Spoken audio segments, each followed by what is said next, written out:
A lot of young people hear about AI taking over the world. Should we be worried or excited about our future with AI, and what might it be like for us in 5 or 10 years?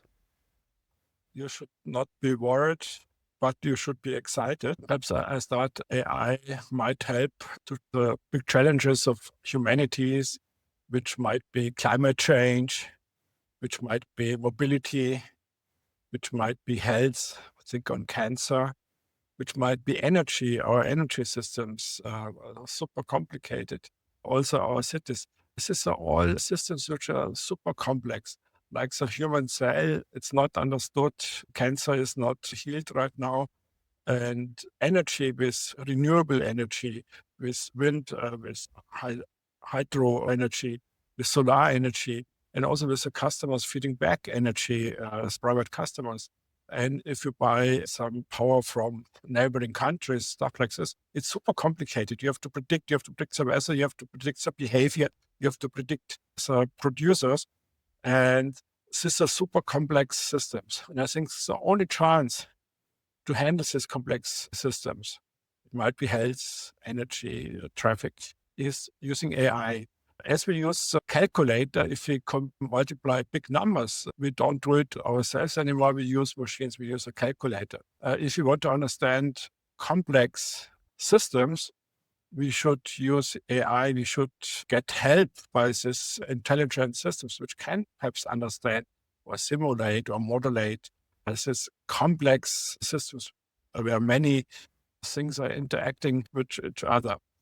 And therefore, back to your question, now you should be excited. AI is a chance for a future. And if you only think about climate change, only with AI we will get this under control. And what can it do with this complex data that humans might not be able to do? For example, with climate change, how can it help us solve it, and why would it be a benefit to us rather than just having human brains trying to solve climate change? I think everybody thinks it's good to save the world, to save our environment, stop the climate change if it's too hot, if no plants anymore are growing. It's not good for us because as they produce our air, they produce our food. We have we have somehow understand it. And we humans make decisions how to countermand the stuff which already the damage which is already done, but we have to understand it. Many things are not understood. I can give you an example. Here at my institute, we have a team working in hydrology. What they are doing is they predict how much water is in the river, different rivers. And they predicted they have weather data, but they have also data about the vegetation of the river, whether there's snow or whatever. And now, for many years, for 30 years, they were experts, and they have expert models how to simulate how much water is in the soil, how much water is underground in these basins, how much water is in the glaciers, is in the snow, and the snow is melting. They have very complicated models. And then they use something which is called LSTM, standing for long short-term memory. Probably later we come to this topic. And it turned out it's working much better than all the models this hydrologist had for 30 years. And it's so good that nowadays these AI models, these LSTM models, are used by the US government, by the Canadian government, by the Israeli government to predict floodings to warn their citizens.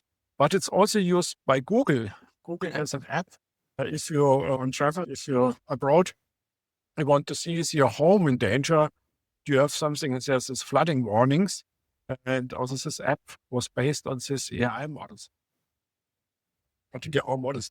But now you can use these models because there's a good, what would happen if the temperature goes up 1 degree, goes up 2 degrees in a certain region? Perhaps all snow is gone. The vegetation changes. Now you can play some scenarios because you have so good models and can play in the future. What would happen if we don't do something against the increase of the temperature? This is climate change models. This is a small hydrological model, but AI helped us to understand what's going on. So does it help create more accurate predictions of what might happen if there are variable changes. Exactly. Especially if you have different weather conditions and stuff like this.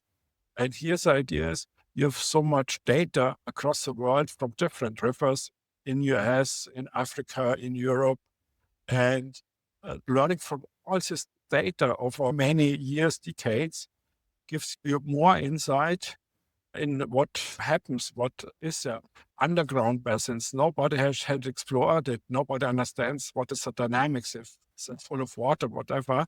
But if you learn from many data, if you have such a lot of data around the world from many rivers, from many different weather conditions, in Spain, in Sweden, it's colder, stuff like this. You learn a lot about water in the river, depending on the weather, depending on also the sun, which is melting snow, and it's data-driven. And that's what gives us AI. If you have enough data, you can understand or modulate, simulate complex systems, which is just much too complicated for us humans to understand or to predict what's happening. So we're collecting the data and then putting it into AI. Will there be a time where AI can record and collect its own data and create its own data? Is that already happening, or is that still down to human input? That's not a good idea. In theory, yes. We have right now, you have this large language models like ChatGPT is an example. And they were trained by scrapping also data from the internet, all books which are electronically available, all publications which normally also electronically available, all patents and stuff like this, textbooks. And you grab also data. It's human data. It's human knowledge. Humans went out into the world, understood something, and wrote it down. And this is how the large language models were trained. If now a large language model produces new data, it's based already on the old data. It's based on the data which was used for training. It cannot train something. It can also only repeat what was fed into it. It can only repeat what it has seen during training. Perhaps combine it in a different way, yes, but it's nothing new. And a problem is if you use this data again to train another ChatGPT or the next kind, you lose something. You lose something because the data on the internet, which was very rare, which was very seldom, the network, the neural network, the model did not memorize. If there's only one article in the internet, it's not sufficient to memorize it. Therefore, what the models, the ChatGPT kind of models, the large language model will give you is only the text which is repeatedly have the same content, but it loses something. If you do it again, you again lose something. You again lose the rare things. And if you do it again and again, you more and more focus only on the data which was very prominent at the internet, which was very prevalent, which you saw again and again. Meaning you always lose the rare stuff, the seldom stuff. And therefore, to use data generated from AI is a big danger that you lose the rare cases, the seldom cases, interesting special cases. And I would not recommend it. It was done in science, learn on the data which was produced by AI, and the knowledge decreased because there was only knowledge on very prominent topics. So it would end up forgetting about the rare but super important data and then just use the basic general generic data. What would possibly some implications of it forgetting about the rare and special anomalies or pieces of data? Yeah, you only focus on the popular data, perhaps to whom the pop star is married, but you would forget about the special mathematical equation because there are not so many patients on the mathematical equations. You would lose a lot of things which are very special, but which are important for our life, which are important for us to understand. And only things where hundreds of articles already written about, you would get out of the network. Therefore, our knowledge would decrease. We would not understand many things. We would not understand perhaps many math topics. We would not understand some special things of literature or history perhaps of some countries which don't have so many articles on the internet. And could there be a way for it to generate new data whilst also remembering the very rare cases, or is that just not possible right now? We can remember the data by storing it, but also our internet, we have to redo it again, because if you store it at some point, the server falls out, the hard disk gets crashed or whatever, you would lose it. Not to lose it is keep it redundant in the internet. But the danger is if you have something like a chatbot, like a ChatGPT, why you would use the internet? Because you ask your cell phone, you ask ChatGPT, like, how many soldiers were dead at Waterloo? You get out the number directly.